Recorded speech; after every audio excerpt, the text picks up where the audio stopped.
एक हफ्ता बीत गया, ना तो वहाँ पर पॉक्सो कोर्ट में मामला दर्ज किया गया, ना इसके लिए कोई एफआईआर दर्ज किया गया, ना सीडब्ल्यूसी चाइल्ड वेलफेयर कमेटी को इन्वॉल्व किया गया, ना जुवेनाइल जस्टिस बोर्ड को इन्वॉल्व किया गया। इन्होंने इस पूरे मामले को डाइवर्ट कर दिया एजुकेशन के मामले में। क्लास 5 से लेकर के क्लास 7 तक कोई फादर स्कूल का उसको मॉलेस्ट करता है, बाकी सारी लड़कियों को बैड टच करता है। और लड़की ने जिस हिसाब से डिस्क्रिप्शन किया तो हमें मालूम चला कि एक लड़की नहीं कई लड़कियों के साथ किया जाता है। सरकार को आपने पावर दिया, जिस सरकार को सत्ता सौंपी है, उनसे हम सवाल करते तो वो जापान और कर्नाटक जाते तो कहीं ना कहीं वो मुद्दों को डाइवर्ट करने की कोशिश जो है वो करते हैं। यहाँ के अधिकारियों ने कोर्ट के पावर को अपने पास में ले लिया, एक सेक्सुअल ऑफेंस, सेक्सुअल क्राइम को भी खुद से सॉल्व करने की कोशिश की। लड़कियों ने बताया कि जब उसका विरोध करती है, रेजिस्ट करती है, तो फादर के द्वारा उनको मारा भी जाता है। महिला थानों की अगर आप ग्राउंड रियलिटी पता करेंगे तो महिला थाना जो अब सिर्फ नेम प्लेट लगा हुआ है, महिलाओं का कोई काम और खास होता नहीं है। रांची राजधानी में अभी कोई भी ऐसी व्यवस्था नहीं है कि अगर कल को किसी महिला के साथ में कुछ गलत हो जाता है और महिला मान लीजिए घर में ही गलत हो गया तो घर में तो रहेगी नहीं, उसको आप जेल में भी रख सकते हैं। तो उनके लिए जो शेल्टर होम की व्यवस्था है, शेल्टर होम भी यहाँ बन रही है। जोहार, आप देख रहे हैं लोकतंत्र 19 और मैं हूं आपके साथ अंशु। आज यानी कि रविवार 20 जुलाई को बीजेपी कार्यालय में भाजपा प्रवक्ता अजय शाह का एक प्रेस कॉन्फ्रेंस आयोजित हुआ था, जहां अजय शाह शिक्षा सचिव और लातेहार डीसी को जमकर घेरते दिखाई दिए। अब क्या है ये पूरा मामला, इन्हीं से जानेंगे। हमारे साथ फिलहाल खास बातचीत करने के लिए अजय शाह मौजूद हैं। सर, क्या है मामला? देखिए, मामला ऐसा है कि आज से लगभग एक हफ्ते पहले लातेहार में एक स्कूल है, स्कूल की कुछ बच्चियां थीं और बच्चियां अचानक से बहुत सारा उन्होंने ग्रुप बनाया और ग्रुप बना करके डीसी कार्यालय पहुंच गई और डीसी कार्यालय में जाकर के वहां पर शिकायत करने के लिए पहुंची, एक साथ ग्रुप बना करके। तो फिर वहां पर कुछ रिपोर्टर्स है, कुछ समाजसेवी एनजीओ के लोग हैं, उनको कवर किया कि उनकी प्रॉब्लम क्या है। तो साफ साफ जो एक वीडियो आया हमारे पास में, उस वीडियो में बच्चियाँ जो कह रही है, एक लड़की कह रही है कि उसके साथ में अभी वो क्लास 7 में, क्लास 5 से लेकर के क्लास 7 तक कोई फादर स्कूल का उसको मॉलेस्ट करता है, बाकी सारी लड़कियों को बैड टच करता है। और लड़की ने जिस हिसाब से डिस्क्रिप्शन किया तो हमें मालूम चला कि एक लड़की नहीं कई लड़कियों के साथ किया जाता है। कई दिनों से ये चल रहा है और लड़कियां काफ़ी अवेयर है, वो बता रही है कि गुड टच और बैड टच का डिफरेंस क्या हमें ये पता है। और जब हमने इसकी शिकायत जो है सिस्टर से की तो शिकायत करने के बाद में सिस्टर ने नहीं सुना, कहा कि हमें इसका एविडेंस चाहिए, प्रूफ वगैरह चाहिए, और ये जो है चलता आ रहा है। फिर लड़कियों ने बताया कि जब उसका विरोध करती है, रेजिस्ट करती है, तो फादर के द्वारा उनको मारा भी जाता है। तो खैर ये मामला जब पहुंचा तो उसके बाद में इस मामले को अभी एक हफ्ता हो गया है। अभी हमारी जो जानकारी मिल रही है उसमें शिक्षा सचिव ने जो है डीसी को एक रिटर्न दिया और उसका डीसी के द्वारा एक कमेटी बनाई गई और कमेटी अपनी रिपोर्ट तैयार कर रही है। अब हमारा जो प्रेस कॉन्फ्रेंस था, हमारा एलिगेशन जो है, हमारा स्टैंड ये है कि ये मामला चूँकि एक नाबालिग बच्ची के साथ में सेक्सुअल वायलेंस का है और जब भी नाबालिग बच्ची के साथ में सेक्सुअल वायलेंस की बात आएगी तो जो कानून है वो है पॉक्सो। अब पॉक्सो कानून की अगर हम बात करें तो पॉक्सो कानून जो बनाया गया था तो वो कानून सीआरपीसी को ओवरराइड करता है। यानी कि अगर पॉक्सो कानून और सीआरपीसी में कभी कुछ क्लैश हो तो पॉक्सो जो है प्रिवेल करेगा। तो जो पॉक्सो कानून है, पॉक्सो कानून का सेक्शन अगर हम 19 देखें तो सेक्शन 19 ये कहता है कि जब भी किसी नाबालिग बच्ची के साथ ऐसा हुआ है और आपको इसकी जानकारी मिलती है, ये जानकारी किसी के साथ हो, वो कोई टीचर हो, प्रिंसिपल हो, पदाधिकारी हो, एनजीओ वाला हो, तो मैंडेटरी है कि वो जा कर के इसकी रिपोर्ट पुलिस को करेगा और पुलिस के पास ये मैंडेटरी कि 24 घंटे के अंदर में पॉक्सो कोर्ट में उस मामले को लेकर के जाना है। यानी मामला हुआ है या नहीं हुआ है ये कोर्ट डिसाइड करेगा, कोई और डिसाइड ये नहीं करेगा।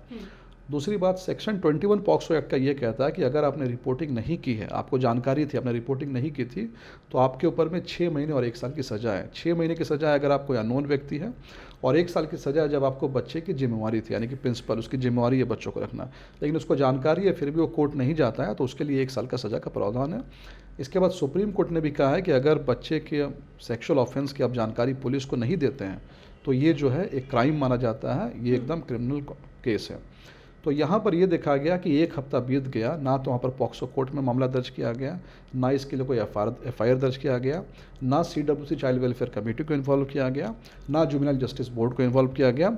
इन्होंने इस पूरे मामले को डाइवर्ट कर दिया एजुकेशन के मामले में। यानी शिक्षा सचिव ने डीसी को लेकर, डीसी ने कुछ अधिकारियों की टीम बना दी और जो सेक्सुअल जो ऑफेंस हुआ था उसको पूरी तरह से दरकिनार कर दिया और उस पर कोई बात नहीं हुई। यानी कुल मिलाकर के जितने भी लोग पदाधिकारी जिनको इस बात की जानकारी थी और उन्होंने इस पर एफआईआर नहीं किया, पॉक्सो कोर्ट नहीं गया, सभी ने पॉक्सो एक्ट के सेक्शन 21 का वॉलेशन किया है। यानी कायदे से अगर देखा जाए, पूरी तरह से हम लॉ की बात करें, तो उनके ऊपर भी एक क्रिमिनल केस चलना चाहिए। तो यही हमारा आज कहना कि आज 1 हफ्ते बीत गए, आप जो है इसमें FIR कीजिए, पॉक्सो कोर्ट को डिसाइड करने दीजिए। अगर मान लीजिए वहाँ पर कोई सेक्सुअल ऑफेंस नहीं हुआ है तो ये कोर्ट डिसाइड करेगा। और हम सेक्शन 29 अगर देखें पॉक्सो एक्ट का, तो सेक्शन 29 एक और अलग सी बात करता है। सेक्शन 29 ये कहता है, जैसे आम तौर पर अगर किसी इंसान के खिलाफ FIR होता है तो कोर्ट ये मानती है कि वो जो है इनोसेंट है अनलेस प्रूवन गिल्टी, यानी जब तक आप प्रूव नहीं करेंगे तब तो उसको हम इनोसेंट मानेंगे। लेकिन पॉक्सो केस में चीज़ें अलग है।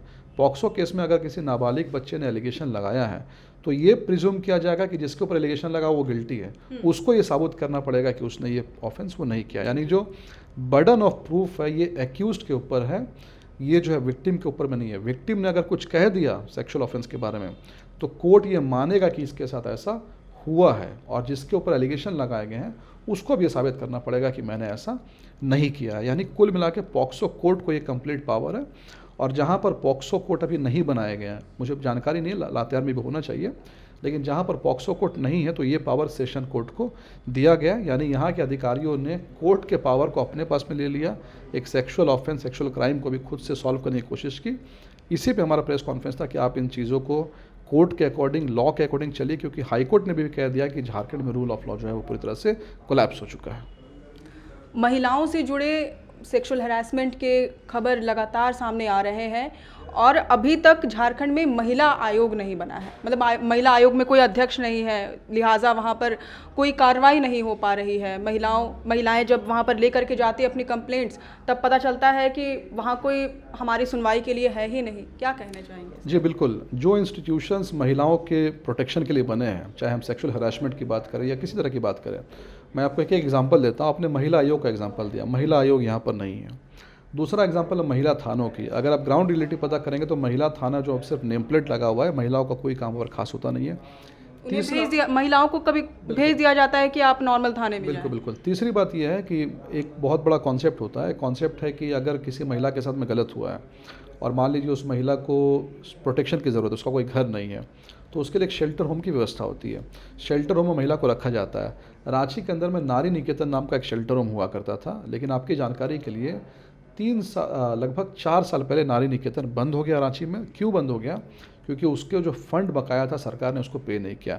यानी रांची राजधानी में अभी कोई भी ऐसी व्यवस्था नहीं है कि अगर कल को किसी महिला के साथ में कुछ गलत हो जाता है और महिला मान लीजिए घर में ही गलत हो गया, तो घर में तो रहेगी नहीं, उसको आप जेल में भी रख सकते हैं। तो उनके लिए जो शेल्टर होम की व्यवस्था है, शेल्टर होम भी यहाँ बन नहीं है। और रीज़न बिल्कुल छोटा सा है कि उसके पास में फ़ंड की कमी थी। उसके बाद हम नाबालिग अगर महिलाओं की बात करें, जो लड़कियां हैं, बच्चियां, उनके लिए कौन है? Child welfare committee.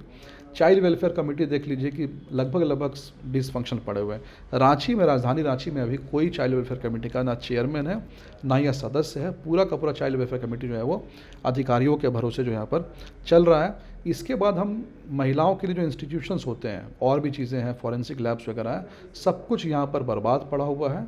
और इसलिए यहाँ पर बार बार ये क्राइम्स होते हैं। और इसलिए हम झामुमो को कहते हैं कि आपको झारखंड की जनता ने मैंडेट दिया, you should focus on Jharkhand, लेकिन आप जो है महाराष्ट्र में फोकस करते हैं, कर्नाटक में इंटरेस्ट ले रहे हैं, दूसरे राज्यों में आपको बहुत इंटरेस्ट है, लेकिन जहाँ की जनता ने आपको सत्ता सौंपी है वहीं पर आप जो इंटरेस्ट नहीं ले रहे हैं। तो इसी में हमने इसको ऑब्जेक्ट किया है कई बार।